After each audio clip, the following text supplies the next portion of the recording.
Iskandar dengan NIM 11820600050. Assalamualaikum warahmatullahi wabarakatuh. Perkenalkan, nama saya Ismi Ayu Wulandari dengan NIM 11820600051.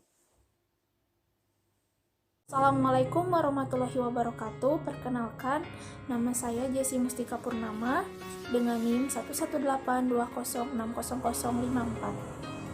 Assalamualaikum warahmatullahi wabarakatuh. Saya Lia Sania Nurhaulia dengan NIM 11820600059. Bismillahirrahmanirrahim. Saya Lulu Hanifah dengan NIM 11820600062 dari kelompok 2 Biokimia. Kami dari kelompok 2 pada pertemuan kali ini kami akan melakukan praktikum mengenai uji enzim amilase.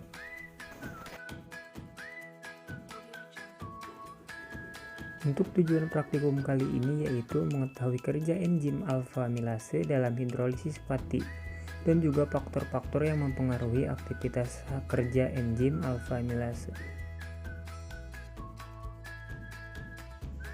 Adapun landasan teori pada praktikum kali ini yaitu amilase merupakan enzim yang bisa atau mampu menghidrolisis ikatan glikosidik dalam molekul fatty. Adapun amilase berasal dari berbagai sumber, yaitu mikroorganisme, manusia, dan hewan.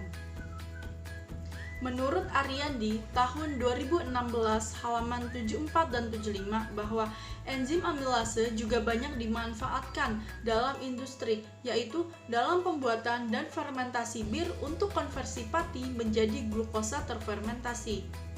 Sedangkan dalam industri tekstil, amilase digunakan untuk merancang tekstil, untuk meningkatkan konten diastase tepung, untuk memodifikasi makanan bayi, dan menghilangkan pati dalam produksi jelly.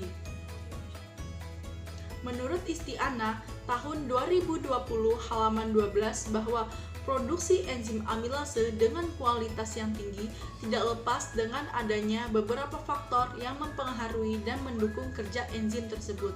Nah, adapun faktor-faktor yang mempengaruhi yaitu pH, suhu, substrat yang terdapat pada kadar pati yang tinggi. Bahan yang digunakan pada praktikum enzim amilase ini itu bahannya ada nasi, salipa, betadin, air, dan juga es batu. Sedangkan alatnya yaitu ada baskom, 3 buah gelas kecil, alu, sendok, dan juga panci dan kompor. Yang pertama, kita haluskan terlebih dahulu nasi, dicampur dengan air ya.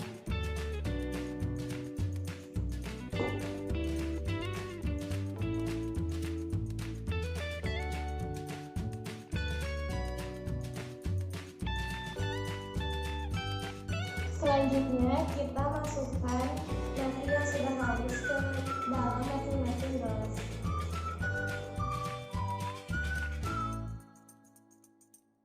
Lalu kita masukkan saliva ke setiap masing-masing gelas.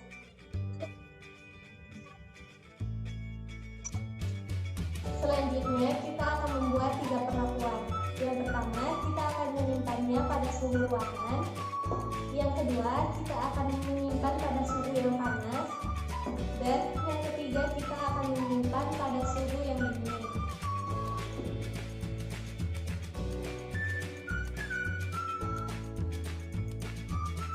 Pada menit kelima, kita tambahkan betadin pada setiap perlakuan.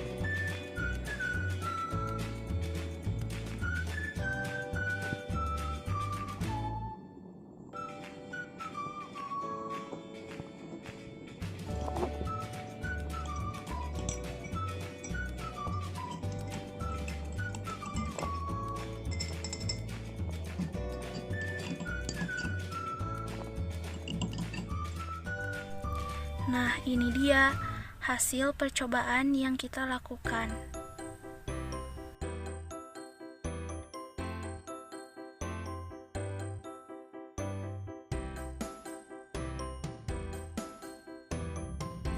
Berdasarkan hasil percobaan, dapat kita lihat bahwa terjadi perubahan pada setiap sampel-sampelnya. Pada sampel yang berada pada suhu ruangan, memberikan reaksi yang positif dengan terjadinya perubahan warna menjadi merah bata. Artinya, sampel tersebut mengandung glukosa. Hal tersebut sesuai dengan teori yang disebutkan oleh Adi Senjaja 2016, bahwa Benedict merupakan bentuk lain dari tes Fehling dan menghasilkan larutan tunggal yang lebih baik untuk pengujian. Karena Benedict lebih stabil daripada Fehling, hasil yang didapat berupa endapan hijau, kuning, merah tergantung kuatnya larutan gula.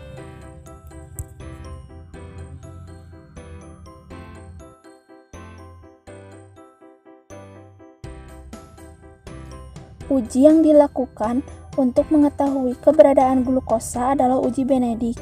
Hal ini sesuai dengan teori bahwa uji Benedict dilakukan untuk mengetahui apakah ada kandungan glukosa pada produk akhir, menurut Ratna 2015 halaman 11. Menurut Rina 2011, uji Benedict adalah uji kimia untuk mengetahui kandungan gula atau karbohidrat prereduksi. Gula prereduksi meliputi semua jenis monosakarida dan beberapa disakarida seperti laktosa dan maltosa. Pada uji Benedict, reaksi ini akan bereaksi dengan gugus aldehid, kecuali aldehid dalam gugus aromatik dan alpha hidroksiketon. Oleh karena itu, meskipun fruktosa bukanlah gula prereduksi, namun karena memiliki gugus alpha hidroksiketon, maka fruktosa akan berubah menjadi glukosa dan maltosa dalam suasana basa dan memberikan hasil positif dengan reaksi Benedict, menurut Hikmah 2016 halaman 5.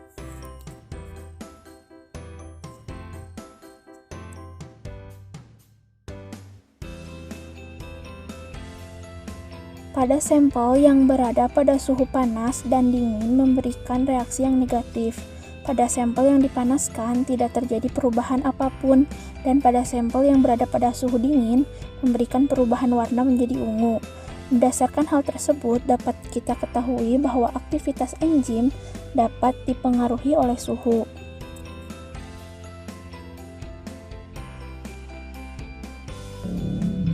Sebuah teori menyebutkan bahwa setiap mengalami kenaikan suhu sebesar 10 derajat Celcius, kecepatan reaksi enzim menjadi 2 kali lipat.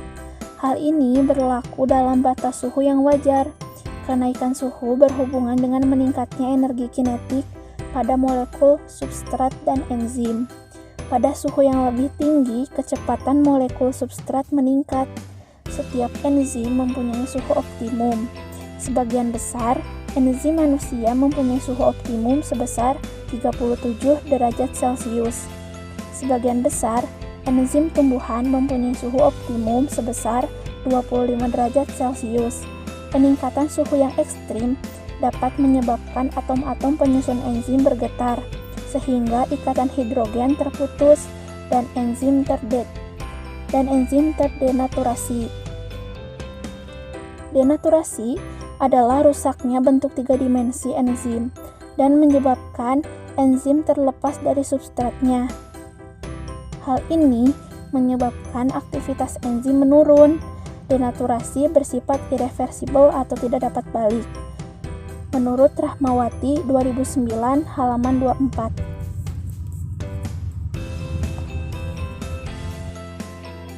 Kita masuk pada bagian kesimpulan. Kesimpulan dari praktikum kali ini adalah aktivitas enzim amilase ini sangat dipengaruhi oleh faktor suhu, yang dimana ketika diberi air es, kerjanya akan sangat terhambat. Kemudian ketika disimpan pada suhu ruangan sebesar 30 derajat Celcius ini, kerjanya belum optimum. Kemudian ketika disimpan pada air yang panas atau mendidih, itu kerjanya akan terhambat sekali, bahkan terjadi denaturasi pada enzim, sehingga enzim amilase ini dapat bekerja secara optimum pada suhu sekitar 37 sampai 38 derajat Celcius. Mungkin cukup sekian yang dapat kami sampaikan, kurang lebihnya kami mohon maaf. Kemudian terima kasih kasih atas segala perhatian. Kami pamit undur diri dari kelompok 2. Wabillahi taufiq wal hidayah. Wassalamualaikum warahmatullahi wabarakatuh.